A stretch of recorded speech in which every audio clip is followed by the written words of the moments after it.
Sejam bem-vindos ao Nerdologia, eu sou o Átila, biólogo, pesquisador e morando em uma São Paulo bem parada.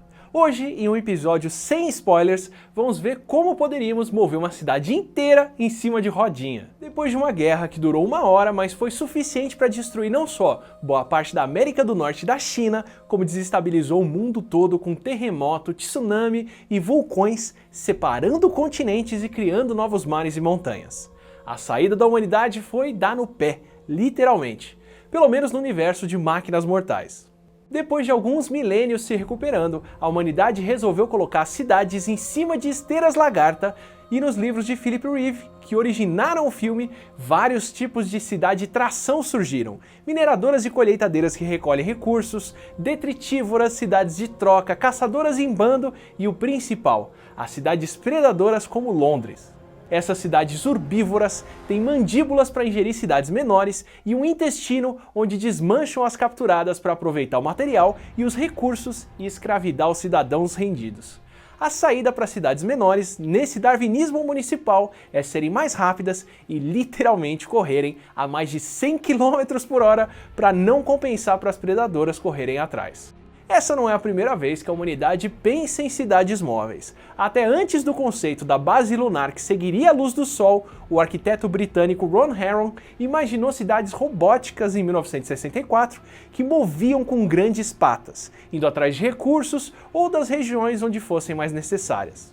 Poderia ser uma boa saída em casos como Fordlândia, aquela cidade construída no Pará para a produção de látex que perdeu o sentido depois que a Malásia começou a plantar seringueiras. Ela poderia simplesmente ir para outros lugares onde fosse mais necessária ao invés de ser abandonada. O problema é como mover uma cidade inteira, e nesse sentido as esteiras lagarta de Máquinas Mortais são as melhores ideias.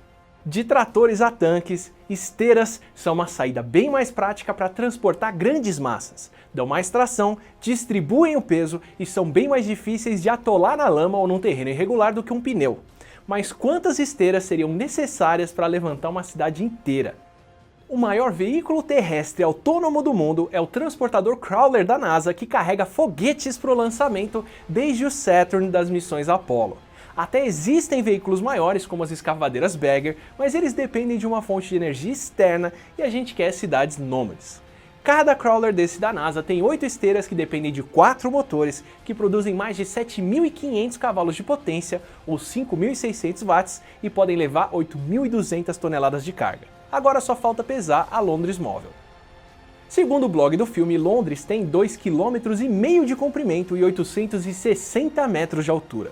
Se o formato dela for uma pirâmide de largura como mais ou menos o dobro da altura, como o Because Science sugeriu, a cidade teria 1,15 bilhões de metros cúbicos. Sabendo desse volume, a gente pode usar as fórmulas de densidade e ocupação de navios militares do Rich Allen, que a gente já usou no episódio sobre a Estrela da Morte.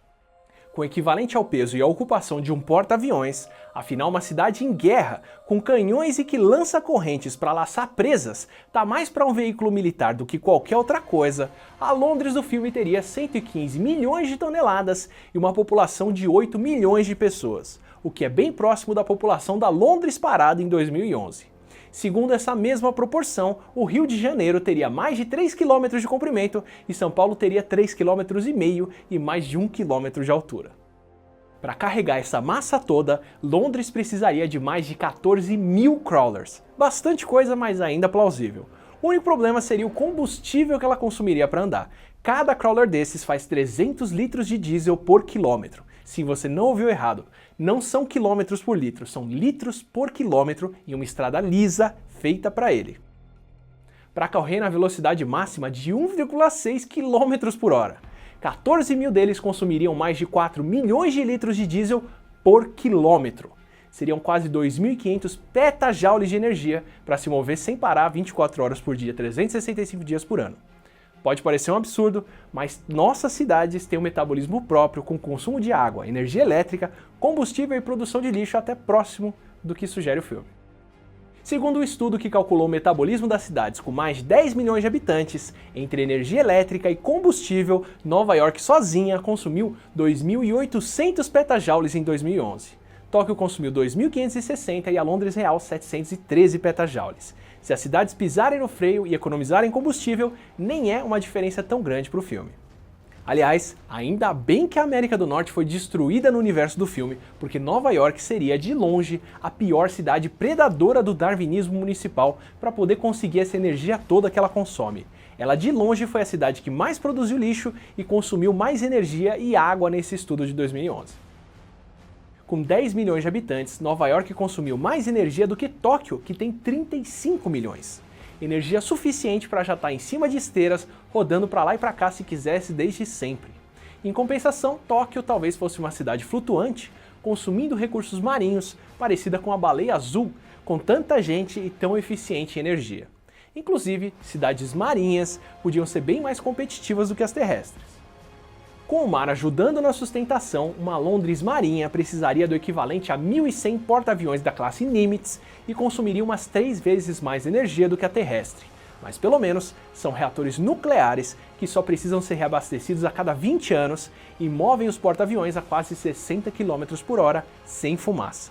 E ainda dispensariam carregar as centenas de milhões de litros de água que Londres consome todo ano. A Grande São Paulo poderia ser a maior cidade predadora da América do Sul, com 20 milhões de habitantes, mas bem vagarosa. Em 2013, os carros aqui circulando na cidade chegaram a fazer uma velocidade média de 14 km por hora no trânsito da tarde. Não é muito mais rápido do que o crawler da NASA. Ou a cidade podia rodar sozinha e ter cidades menores, caçadoras competindo em bandos, como o bando de Osasco, Carapicuíba e Barueri, versus o bando do ABC e Diadema. BH podia ser uma cidade mineradora, e o Rio também poderia ser uma cidade flutuante, e quem sabe Santos uma cidade mercantil, o que faria todo sentido urbanístico. E se você quer ver a ação dessa caçada entre cidades da forma mais épica e visualmente incrível, pode ir no cinema agora. Máquinas Mortais já estreou no cinema e foi produzida pelo Peter Jackson e o Christian Rivers, e dirigida pelo Christian Rivers.